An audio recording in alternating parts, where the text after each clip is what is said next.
So hey tenthies, welcome back to Lisp education. आज हम पढ़ने वाले हैं हमारे सीरीज का चैप्टर नंबर 1 जो कि है power sharing. So let's start.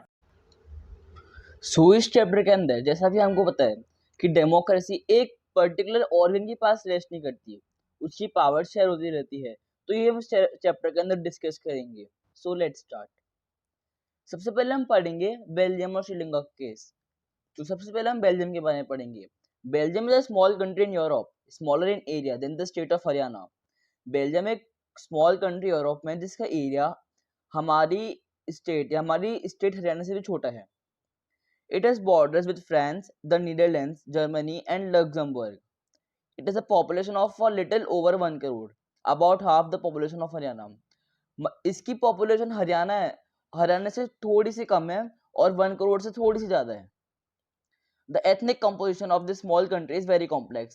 अब ethnic composition का मतलब होता है अलग अलग जाति, अलग अलग लैंग्वेज बोलने वाले इन लोगों का जो मिक्सचर होता है ना, ग्रुप, उसको कहते हैं अपन एथनिक कंपोजिशन। अब देखो, जो 59% पॉपुलेशन है उस टोटल कंट्री की, वो फ्लेमिश रीजन में रहती है और वो डच बोलते हैं। और जो अनदर 40% है वो वेलोनिया में रहते हैं और वो फ्रेंच बोलते हैं। वापस देखो, 59% फ्लेमिश रीजन में रहते हैं और वो डच बोलते हैं, 40% वेलोना रीजन में रहते हैं और वो फ्रेंच बोलते हैं, और रिमेनिंग 1% जर्मन बोलते हैं। ठीक है, ये बात हो गई। अब जो कैपिटल सिटी ब्रुसेल्स है, ब्रुसेल्स जो कैपिटल सिटी है, उधर अलग ही सीन है। उधर क्या चल रहा है, उधर 80% तो फ्रेंच बोलते हैं और 20% डच बोलते हैं। देखो, जो पूरी कंट्री है उधर डच डोमिनेटिंग है और फ्रेंच थोड़ी सी, मतलब डोमिनेटिंग नहीं, मतलब डच की स्पीकिंग पॉपुलेशन ज़्यादा है और फ्रेंच ही कम है। और वहीं ब्रुसेल्स के अंदर क्या सीन है, 80% तो फ्रेंच बोलते हैं और 20% डच बोलते हैं। तब जो माइनॉरिटी फ्रेंच स्पीकिंग कम्युनिटी, वो तो रिच थी, थोड़ी बहुत वो ज़्यादा रिच थी, और जिस वजह से ना जो वो डोमिनेट करती है डच स्पीकिंग के ऊपर। फ्रेंच स्पीकिंग वाले लोग थे ना, वो पैसे वाले ज़्यादा थे और वो डच स्पीकिंग के ऊपर डोमिनेट करते थे, और जिनको हर इकोनॉमिक डेवलपमेंट में ना और एजुकेशन में ना बहुत ज़्यादा, मतलब वो मिलते थे benefit. This led to tensions between the Dutch speaking and French speaking communities during the 1950s and 1960s. अब इन सब से क्या हुआ, डच स्पीकिंग और फ्रेंच स्पीकिंग के अंदर दंगे होने लग गए, लड़ाई वड़ाई होने लग गई। और ये सब कब की बात है, 1950s एंड 1916s। और जो टेंशन था ना दोनों के बीच में, वो ज़्यादा था ब्रुसेल्स के अंदर, क्योंकि ब्रुसेल्स के अंदर मतलब वही चीज़ थी ना, जो ओवरऑल जिसकी जो मतलब मेजोरिटी थी वो उधर माइनॉरिटी बन गई थी, और वाइस वर्सा, है ना। तो वही, हाँ, ये मैंने बता दिया आपको। Let us compare this to the situation of another country, Sri Lanka. अब श्रीलंका में देखो क्या सीन है। अब श्रीलंका एक आइलैंड नेशन है, just a few kilometres of the southern coast of Tamil Nadu. Sri Lanka एक कंट्री है और आइलैंड कंट्री है, और वो तमिलनाडु के सदर्न कोस्ट से थोड़ी बहुत दूर है बस, है ना। It is about 2 crore people, about the same in Haryana. और श्रीलंका की पॉपुलेशन हरियाणा के मतलब सेम सी है, 2 करोड़ के आसपास ही है ना। और like other nation in south Asia region, Sri Lanka has a diverse population. अब श्रीलंका के अंदर भी एथनिक कॉम्पोजिशन है, मतलब बोल सकते हैं ना अपन डाइवर्स पॉपुलेशन है ना।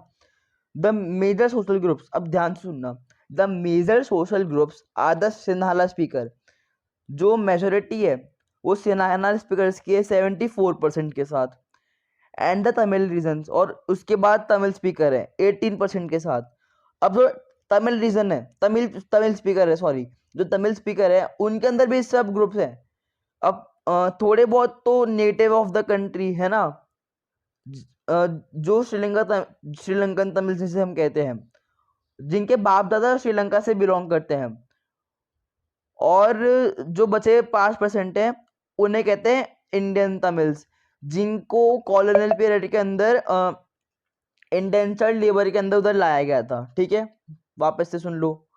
जो मेजोरिटी ग्रुप, मतलब जो है ना, उधर बहुत सारे सोशल ग्रुप थे श्रीलंका के अंदर, और जो मेजोरिटी थी वो सिन्हाला स्पीकर्स की थी, जो थी 74% की। और बचे हुए तमिल स्पीकर थे जो 18% के थे। और तमिल स्पीकर के अंदर भी 2 सब ग्रुप्स थे, जिसमें से 13% थे श्रीलंकन तमिल और बचे हुए 5% थे अपने इंडियन तमिल्स, ठीक है, हो गया, ओके, नो प्रॉब्लम। अब ये मैप देखो, इसके अंदर ही बोल रहा है कि most of the Sinhala speaker were in the north and east region of the country और Sinhala speaker were in the central of the country. ये देखो मैप देखो तुम, है ना।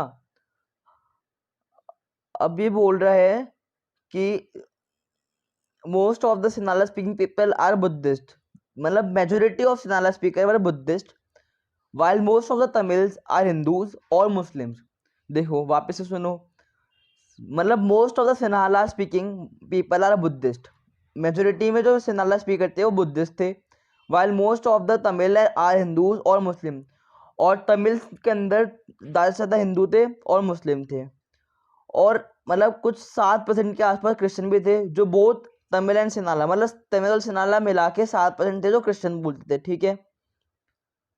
अब देखो, just imagine what would happen in situation like this in Belgium, the Dutch community could take advantage of its numeric majority and force its will on the French and German speaking। अब देखो इस case में क्या हो सकता था, Belgium के अंदर डच कम्युनिटी जो मेजोरिटी में थी वो एडवांटेज उठा के फ्रेंच के ऊपर अपने वो थोपने लगते कि तुम भी हमारी ये बोलो, जर्मन बोलो, जर्मन के ऊपर भी ऐसे करते कि तुम हमारी लैंग्वेज बोलोगे तुम हमको फॉलो करोगे, है ना, और इससे और दंगे बढ़ते, है ना। This would push the conflict among communities further, और जिस वजह से उस कंट्री के अंदर पार्टीशन हो जाता, जैसे इंडिया के अंदर रहता वैसे ही। और जब श्रीलंका के अंदर देखो तुम, श्रीलंका के अंदर तो सिन्हाला और भी बड़ी मेजोरिटी के अंदर है, श्रीलंका के अंदर सिन्हाला और भी बड़ी मेजोरिटी के अंदर है, तो उससे तो पूरी कंट्री उनके राज में होती ना। तो इससे बचने के लिए देखो क्या किया, पहले हम श्रीलंका का पढ़ेंगे, मेजोरिटेरियनिज्म इन श्रीलंका। अब मेजोरिटेरियनिज्म क्या होता है, a belief that the majority community should be able to rule a country in whichever way it wants by disregarding the wishes and needs of the minority। Majoritarianism होता है जब एक कोई कम्युनिटी जो मेजोरिटी के अंदर होती है उसको बोल देता है कि आप इसको रूल करूंगे, या फिर वो अपना बोलते हैं कि हम रूल करेंगे, और माइनॉरिटी के मतलब उनको रिगार्डलेस उनकी जो भी नीड्स होते हैं उनको सब वो मतलब बोल देते हैं कि नहीं नहीं, ये मतलब वो उनका राज चलाता है और उनकी कम्युनिटी को सपोर्ट करते हैं। तो श्रीलंका के अंदर ये हुआ था। Sri Lanka emerged as an independent country in 1948। The leaders of the Sinhala community sought to secure dominance over government by virtue of their majority। As a result, the democratically elected government adopted a series of majoritarian measures to establish Sinhala supremacy। अब देखो, श्रीलंका हो गई थी 1948 के अंदर independent. अब उधर के लीडर्स थे, उनके अंदर सिन्हाला कम्युनिटी के थोड़े से ज़्यादा थे, तो उन्होंने उस गवर्नमेंट के ऊपर डोमिनेंस दिखा के उसको मेजोरिटेरियन मेजर से इस्टेब्लिश कर दिया और सिन्हाला सुप्रीमेसी हो गई। In 1956 an act was pass to recognise Sinhala as the only official language, thus disregarding Tamil.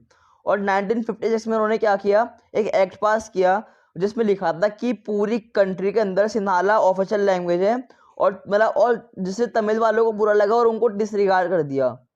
The government followed preferential policies that favoured Sinhala applicants for university positions and government jobs. ठीक है, क्या हुआ, उन लोगों ने ऐसे रूल बनाए और ऐसी पॉलिसी बनाए जो सिन्हाला वाले को सपोर्ट करती थी, या फिर वो सिर्फ उन्हीं को सपोर्ट करते थे ताकि यूनिवर्सिटीज के अंदर एडमिशन्स के लिए, मतलब गवर्नमेंट जॉब्स के लिए, एनीथिंग।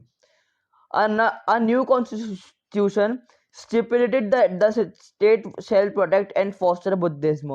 और एक कॉन्स्टिट्यूशन बना जिसमें लिखा था कि इस पूरी कंट्री को सिर्फ बुद्धिज्म फॉलो करना चाहिए और उसको प्रोटेक्ट करना चाहिए, बाकी सारे धर्म मतलब छोटे हैं बुद्धिज्म से, ऐसा उसके अंदर लिखा था। अब इससे क्या हुआ, अब इससे जो तमिल थे उनको तो मतलब ऐसा लगा ना कि हमको डिसरिगार्ड कर रहा है, इतनी मतलब हमको तो कुछ समझ ही नहीं रहे जो सिन्हाला थे, और उनसे कुछ ट्रीट भी नहीं करा था। तो इस वजह से उनको एलिनेशन फील हुआ, मतलब उनको अलग सा लगने लगा, और जिस वजह से मतलब थोड़े समय के बाद है ना सिन्हाला और तमिल के बीच में से बहुत ज़्यादा वो नहीं होता क्या, गुस्सा सा, लड़ाई से चलने लगी जैसे बेल्जियम के अंदर हुआ था, है ना। The Sri Lankan Tamils launched parties and struggles for the recognition of Tamil as an official language for regional autonomy and equality of opportunity in securing education and jobs। अब देखो क्या हुआ, श्रीलंकन तमिल ने ना एक पार्टी मतलब बहुत सारे पार्टी और स्ट्रगल लॉन्च किए ताकि तमिल को भी एक रिकॉग्निशन मिले एक ऑफिशियल लैंग्वेज के तौर पे, और उनको भी इक्वलिटी मिले, ऑटोनॉमी मिले, रीजनल ऑटोनॉमी मिले, और मतलब उनको भी अपॉर्चुनिटीज मिले जॉब्स के लिए, एडुकेशन के लिए, है ना। बट उनकी डिमांड को बार बार ठुकराया जा रहा था क्योंकि ऑफ कोर्स सिनाला वो मेजोरिटी में थे, इसलिए वजह से उनको बार बार उनको डिनाई किया जा रहा था, है ना। अब इन सब के बाद ना अब दोनों कम्युनिटीज के बीच में एक डिस्ट्रेस बन गया था, मतलब दोनों को एक दूसरे पे विश्वास नहीं था, जिस वजह से सिविल वॉर हो गई। और अब आपको पता है कितना नुकसान हुआ होगा, मतलब सिविल वॉर तो बहुत लोग मरे, तो दोनों कम्युनिटी से बहुत लोग मरे थे, बहुत सारी फैमिलीज को फोर्स कर देता है कंट्री को छोड़ने के लिए, और बहुत ज़्यादा भारी नुकसान हुआ था। अब हमको तो ये पढ़ाएंगे कि मतलब चैप्टर 1 में इकोनॉमिक्स के जो आपने पढ़ लिया वैसे, कि श्रीलंका के अंदर से बहुत डेवलपमेंट हो रखा था, लेकिन इस वजह से बहुत ज़्यादा मतलब सिविल वॉर ने इतना टेरिबल सेटबैक कॉज किया था social culture and economic life of the country. अब दूसरी साइड देखो, बेल्जियम के अंदर अकोमोडेशन हुआ, उधर की गवर्नमेंट बहुत चालाक निकली, मतलब आप ये मानो ना मानो, जो यूरोपियंस होते हैं ना उनको रूल करना आता है। पहले यूरोपियंस से ब्रिटिश ने रूल किया हमारे इंडिया पे बहुत सालों तक, मतलब उनके वो डिप्लोमेटिक होते हैं, और वही उन्होंने बेल्जियम के अंदर किया। The Belgian leaders took a different path, मैंने ये बोला ना आपको, they recognise the existence of regional differences and cultural diversities. अब उनको ना पता चल गया था कि इस कंट्री के अंदर बहुत ज़्यादा अलग अलग कल्चरल डाइवर्सिटीज है ना।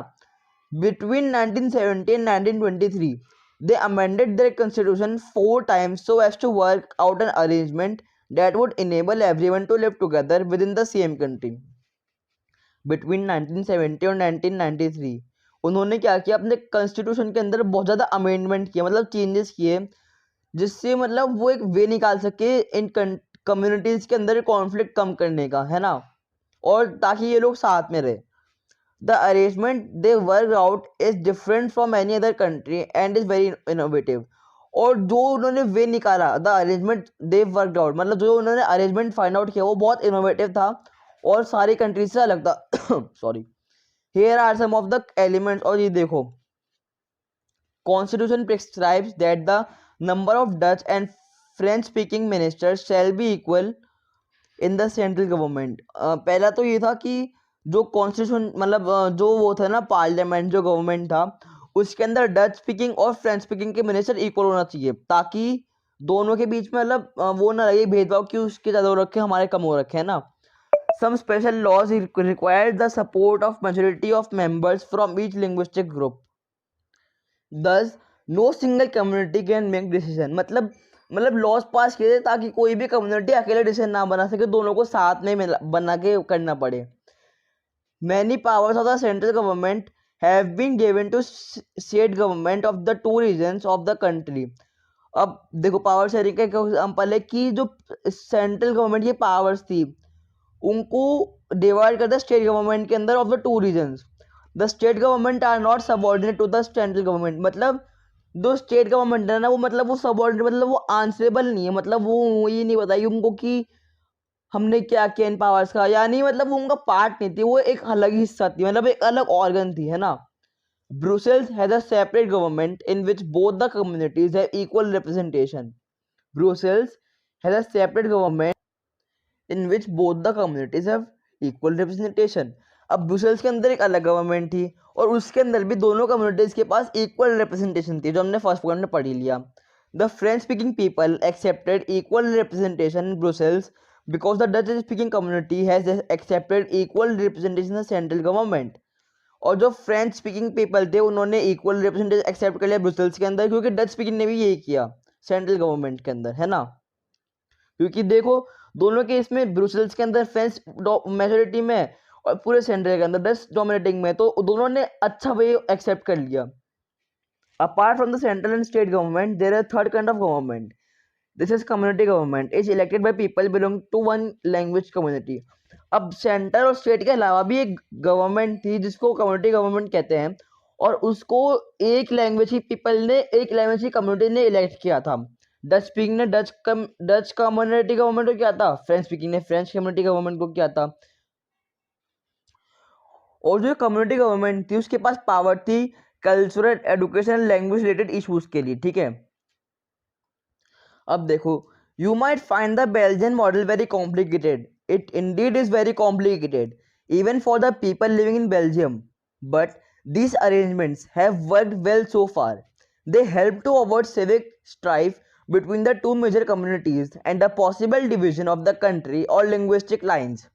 When many countries of Europe came together to form the European Union, Brussels was chosen as its headquarters.